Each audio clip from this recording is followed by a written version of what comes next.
Today's presentation is about using biometrics to check ID in SAP for clear accountability, true compliance, fraud prevention, as well as corruption and collusion prevention. As this is an educational presentation, allow me to introduce our company first. Real-Time was actually founded in 1986, 35 years ago, by two former SAP managers, and we have some of the oldest ABAP experience available in the market. In early 2000s, a customer from the food industry had problems with people sharing passwords, and he brainstormed with our German CEO about a solution. And Siemens was our customer, and they had this Siemens ID mouse, which was the first biometric device that we plugged into a USB port, and we built a custom application for true two-factor authentication, including biometrics, that was then first certified by SAP March 1st, 2002, 19 years ago. It still is the only certified biometric integration into SAP, and of course, it advanced a little bit. The mouse looks a little bit better now, and we even have a mouse with a palm vein scanner. And the technology itself, which is now installed in all continents, has evolved into a massive control and monitoring system that we want to discuss today. So let's talk about what triggered this development. Without a biometric ID check, you will never know who really logs onto SAP, or who uses an administrator profile, who approves a purchase order in your system, or issues a multi-million-dollar wire transfer, or what stockbroker submits a buy or sell order in the system.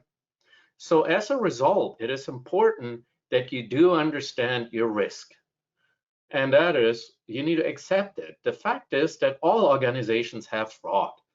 Data doesn't leak itself. It's always people who leak the data. And the top three control weaknesses are all about a lack of internal controls. And as a result, the average fraud damage is 5% of a company's annual revenue. And when we're talking about leaking data, we don't say that all your employees are leaking data. We are saying it just takes one bad person to cause major damages to your organization. So, do you remember this man? He was a trusted insider. He was that bad apple, that one person that circumvented all controls possible. Well, you guessed right. We're talking about Jerome Kerviel from Societe Generale, the one person that caused the largest fraud case in history. And he wasn't even an IT guy, but he worked in the back office, so he became very familiar with the procedures and how to circumvent them. Now people remember him as the guy that has the most debt in the world. But again, today's presentation is not about fraud cases.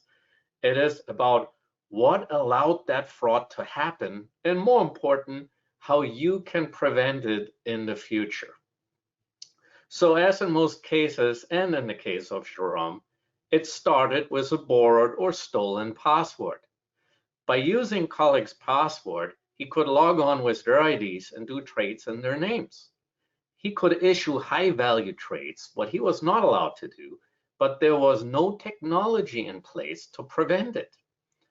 Managers were supposed to sign off on even higher value trades, but again, nothing stopped him. And no alert notifications were available to warn the supervisors. So as shown in the previous slides, rule-based password-protected SAP security is very basic security. It's just the first level of defense. The first computer in 1963 was protected by a password, and the inventor said back then that they were not secure. What has changed since the first computer almost 60 years ago? Well, pretty much everything, except we're still logging on with that original password. So what do experts agree that this is not a good idea? Well, employees share passwords. Hackers hack SAP user credentials. Co-workers look over your shoulder. Secretaries have executive passwords. Users write the passwords on sticky notes. and administrators have access to absolutely everything. And anybody can take over an unlocked computer. So as discussed earlier, Jerome used credentials from other people for his fraudulent trades. So SAP was built for productivity and functionality, not for security. Maybe the black metal fence would stop an intruder if they drive an Ami, the tiny cube on wheels that French 14-year-olds can drive. But if I come with my American SUV that weighs over 2.5 tons, that fence will not stop me. Any additional layer of advanced BioLock security is necessary to stop today's intruders. So your SAP system stores and manages your organization's most vital information. When it comes to securing those information, there is always room for advanced security. So how do our customers deploy the advanced BioLock security? Allow me to explain the concept by comparing it to a hotel room access. In a hotel, most employees have a key card to access any room, anytime. What do you do at night? Well, you close that swinging doorbell and you overwrite their existing access. And you control who you let in or who you allow to open that doorbell. Biolog does exactly the same in the SAP system. We allow you to place swinging doorbells anywhere in the SAP system. We place a biometric security checkpoint into a function, like for example, a generate button to issue a trade. The user needs to provide the ID to the system in order to execute. And as this function here is protecting a high value trade, the system is requesting even a palm vein authentication, which is even more sophisticated than fingerprint. And since the palm of Jerome is not authorized, the trade is declined. Very simple. But there are many biometric ID check options for different use cases. Fingerprint is the most accepted option for all industries, since we are so used to it. We use it on the iPad or the iPhone or many other scenarios. Palm vein we see mostly being used in financials or in scenarios where people share devices like on kiosks or shared computers, since they don't need to touch the actual device and therefore no germs are being spread. The NIMI band is a new integration that was made for healthcare and the pharma industry. I call it biometrics for gloves. You put it on in the morning, put your finger on the built-in sensor to authenticate a Smith, and now you can wear gloves or even a hazmat suit and you tap it against the NFC reader to authenticate. Now, for customer verification, we combined it also with smart cards for the ultimate multi-factor authentication. And for larger rollouts, we actually integrated with Windows Hello.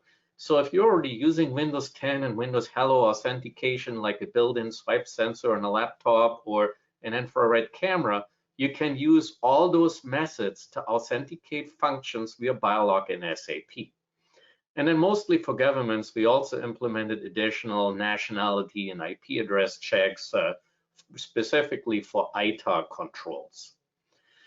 So many companies already have EIM and compliance strategies in place, and they always ask us, like, what's the difference to BioLock? Well, very simple. If you compare the airport security check here to the SAP Logon, everything that they do with EIM and single sign-on is before the security checkpoint or outside the secure area. Everything that we do with BioLock is after the security checkpoint or inside the SAP. So very simple, we mostly work with all other activities seamlessly together because you hand over to SAP and we take over from there. Now, staying with that example of the airport, maybe 30, 40 years ago, you could come to the counter, quickly show your driver's license, get a ticket and walk on a plane. That is not happening anymore. But this is exactly what the SAP Log is. It's a very basic security check that then allows you to go anywhere where really you shouldn't be going. So now at the airport, especially after 9/11, we have a very extensive security check where the person will first check your ID to make sure it's really you who is entering the secure area. But then they will do something else. They will actually put the ID on a scanner and make sure that you're not on a terrorist watch list or on a no-fly list, or perhaps if you're on TSA pre-check, which means I can go through the faster line. I don't even have to take my shoes off anymore. And this is exactly what we do with BioLock in SAP. We check ID and then we check allow list to add these extra levels to the original SAP logon. Now, the #1 application for this function protection. You can protect any sensitive function and only invite trusted power users to execute the function. The second application is the logon protection. A few companies choose to protect the logon for all SAP users, mostly after they were hit with a compliance-related fine. But generally, if you protect the functions, the logon is not that important. Application 3 is employee verification. All employees that don't even know that SAP exists because they work in factories or they drive a truck or they work in the field, but they use it for time and attendance, employee self-service. We use it in mines for medical checkup or even for equipment checkout to prove that they got that safety equipment. And last, we can use it for customer verification. Anything from banks to healthcare, we have actually built a cardless point of sale system where customers can check out at the store without even bringing their wallet. But our most exciting installation is probably NSSA, the National Social Security Administration in Zimbabwe, where we issue Social Security benefits to customers based on a biometric and smart card authentication inside SAP. Let's talk why logon protection is so important. Well, very simple. Colleagues, consultants, spouses, hackers have many options to take over Mr. Smith's user ID. So we have seen everything, we call it shoulder surfing, where somebody simply looks over somebody's shoulder to see them type in their passwords. Then the hackers, they breach your network and then they install a password set and a sniffer or a key logging software. But generally, it's easier just to look at the yellow sticky note where everybody writes down their passwords. We've also seen some recorded cases of drones with a high-resolution camera flying up to a window and video recording you while you type in your password. That's a big, cool thing happening in New York right now. My favorite still is the backspace in the user field. It actually saves your user ID. Now, if somebody accidentally types in a password in the morning, it is being saved. So click in the user field, hit backspace, and 50% chance you see a password matching a user ID and you just type it in and you are in. It works at many, many companies. So once you install the Biolog, the little window pops up, the second factor authentication, and said, just put your finger on. So with that alone, Jerome could not have accessed his colleague's user profile. And that becomes even more important when a company uses single sign-on. Just because a guy logged onto Windows in the morning should not allow him to simply click on the corporate finance system and get in. But we have identified hundreds of sensitive transactions over the years that our customers have implemented as they were identified as what we call high-risk, high-consequence areas.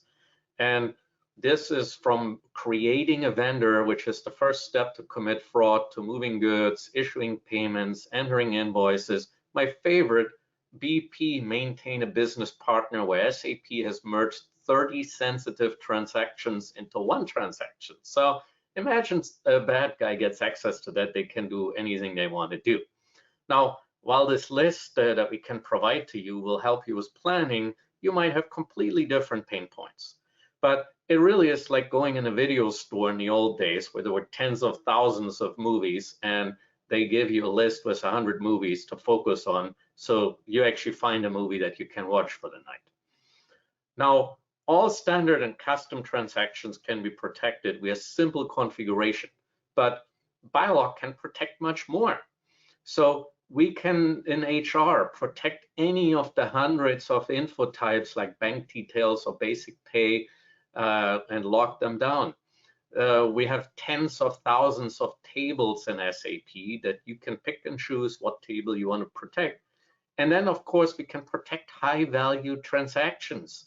In this case, an outgoing transfer under 10,000 euros would not require any biometric verification, but once it exceeds that limit, we want to check the ID. And then more important, we want to protect an execute or enter button so we know which person actually finalizes the tasks. And we also see people using it in save, print, or export buttons, like, for example, Snowden, the largest data breach in NSA history, could have easily been prevented with that technology as well. But really, you can protect anything in the ABAP system. So what is number one protection level? That would be that you cannot log on unless you're specifically invited. So what happens here, if a user types in the password, it goes inside the SAP system where the Biolog is located in our own reserved namespace /real-time. And now the ID check is being activated. It's going back out. You put the finger on the sensor. And by the way, we never store or transmit an image. We extract the minutia points from your finger, create a biometric reference template that being transmitted to the SAP system and checked against the existing reference template. But now we activate step 2, which is the deny list and the allow list, and now it comes back and the activity is either allowed or it is denied. The number 2 protection is the more important transaction protection. Any transaction can be protected in minutes via simple configuration. So you go to the first table in the Biolog and you create a random function number, 477. This could be A99, it doesn't matter, it's just a reference. Then you select your inspection criteria, which could be fingerprint, palm vein, Windows Hello, the NIMI band. And in the future, if something new comes out, we will add this to the system. So this system is future-proof for future technologies. And then, of course, we set the global check mark since we want to protect it for everybody in the system. And in most cases, we suggest to specifically invite the defined. And what that means, I will tell you in step 3. Now, after we're done with step 1, we go to the next table. We simply assign transaction F1110 or any other transaction to function 470. And now we are protected. But now everybody with SAP authorization and biometric authorization will get in. And that might not be narrowed down enough. So we go to step 3, and now we define that the function 470 can only be executed by the biometric ID of Mr. Smith. And now we can guarantee that Smith is the only person in the world that will ever be able to access the F1110 transaction. So protection number 3, totally granular control to the lowest level. Well, your headquarters has a front door that might be locked at night, and your personal office is probably locked as well. But for your most sensitive data, you probably do what I do. You lock your desk, and I have the key right here. They're in my desk, and that is kind of the granular controls that we allow you to do in Biolog with SAP here. Now, it's more important to check ID when the trade is finalized as opposed to when the trade function is accessed.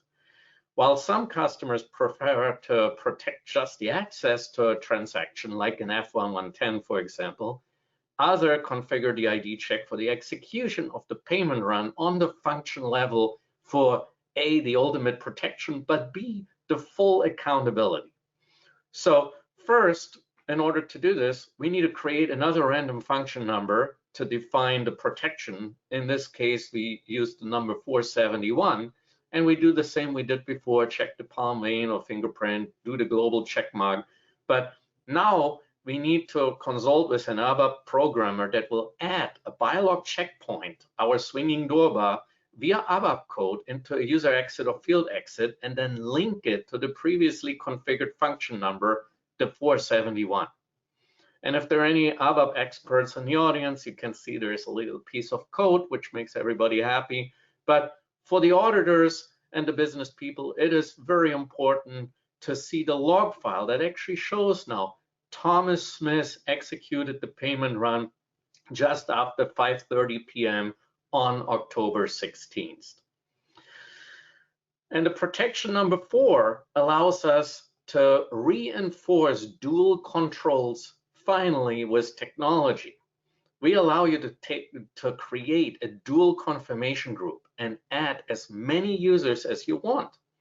Now it takes at least 2 invited users from the group to execute the functions. It's basically like 2 signatures on a check inside the SAP system. And both users will be uniquely identified and logged in the log file for accountability. So Jerome had trading limits that needed to be signed off by a supervisor, but there was no technology in place to enforce it. Biolog could have requested the supervisor sign off to execute the high-value trade. So the last protection is around reinforcing segregation of duties. Companies use GRC tools to prevent that one employee has permission for conflicting business processes. But any fraudster can easily find a way to circumvent those measures by logging in as a coworker to create, execute, or approve a function that his or her profile did not have the permission to execute. So in this case, Jerome could have looked over Werner's shoulder here to approve his purchase order or to approve the trade, and could have circumvented the SODs that were set up based on the SAP user profile. And then he could have went in and issued a payment as Thomas, since there was no biometric technology in place. So the biometric reauthentication will reinforce true segregation of duties. It will also establish full accountability in smaller subsidiaries where you have not enough employees to enforce SODs the right way from the begin with. So what's the main reason why companies deploy our technology? Well, before Biolog, there were many users that theoretically had unauthorized access to a sensitive function. Users share passwords, especially before they go on vacation. A secretary has access to multiple executive profiles. Administrators have access to basically everything. And with COVID, the CFO is working from home and he's stepping outside to take the dog for a walk. Now everybody walking in his kitchen has access to your corporate finance system.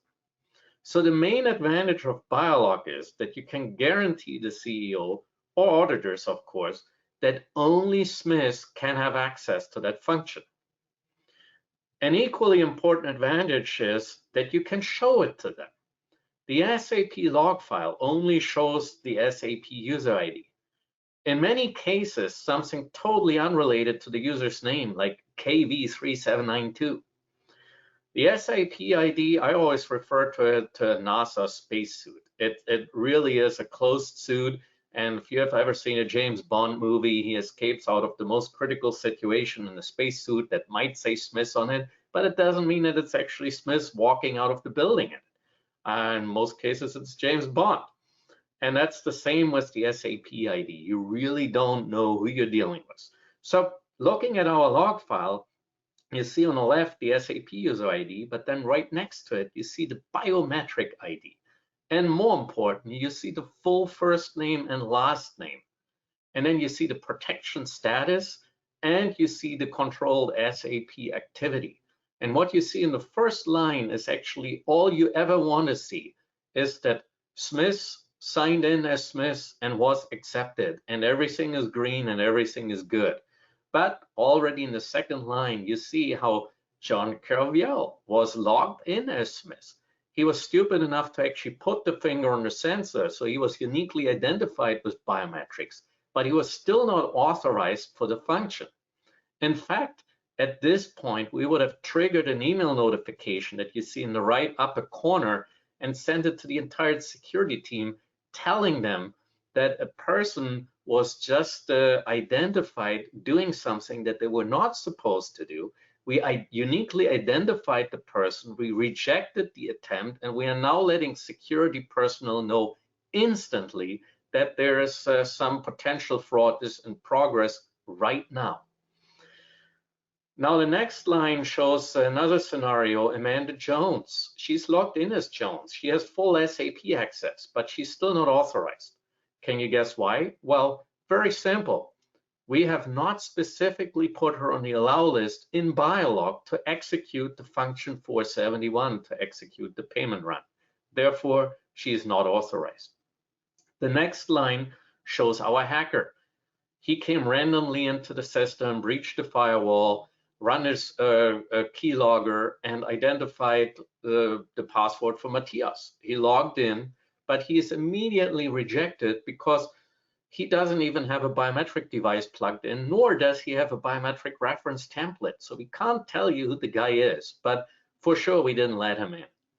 And then the total opposite in the last line, you see Bongani, who's logged in as DDIC.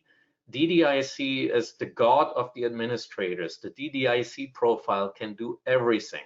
And you see that Bongani, even he is identified as not authorized to execute the payment run as the administrator profile because Biolog overrides. So the icing on the cake is there is really no training required for your employees. Right now they type in F1110 and the transaction pops up. The only difference will be with Biolog that a little window will request the fingerprint, the palm vein, the NIMI band to put on the sensor. And after that's done, it goes right back to where they were before. Or, of course, if they're getting rejected for whatever reason, they need to talk to their supervisor or the technical team to see what's going on. But even the installation and deployment of Biolog can be done in a few days, and anybody with SAP background will understand the concept very, very quickly. There are many companies and governments around the world using Biolog. Al Asl, an NG subsidiary in Bahrain, implemented Biolog a few years back, and you can click on the case study after we provide the presentation later on and download this and all the other case studies. But one that I'd like to point out is the oldest central bank in England. They have been using Biolog for far over 10 years, and it was very interesting because we actually helped SAP to win this deal. They issued an RFP back in 2005, and they requested granular biometric controls in that RFP, and everybody in England were shaking their head.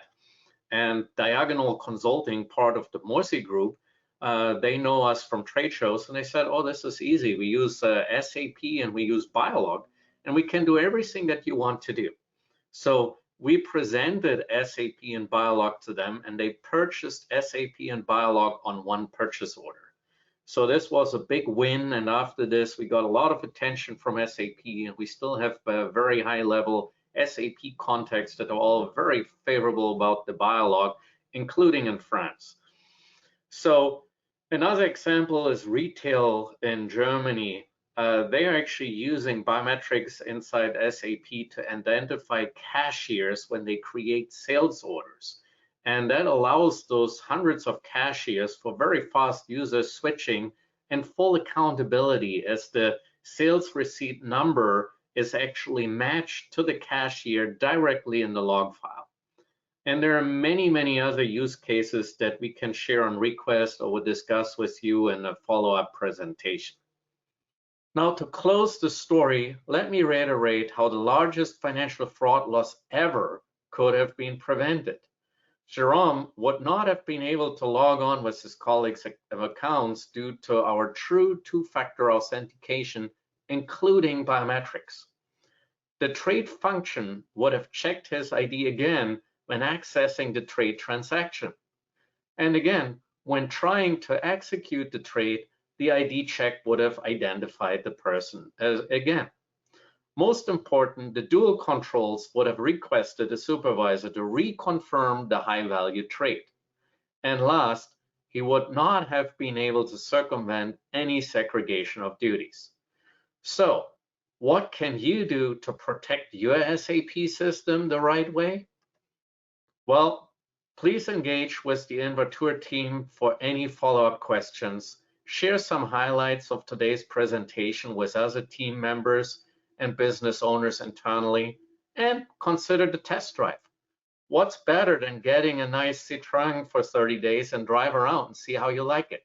You can always test Biolog with our own data in your sandbox and see how well it really works. The Invatur teams would be glad to share our pilot program with you. Thank you very much for your time.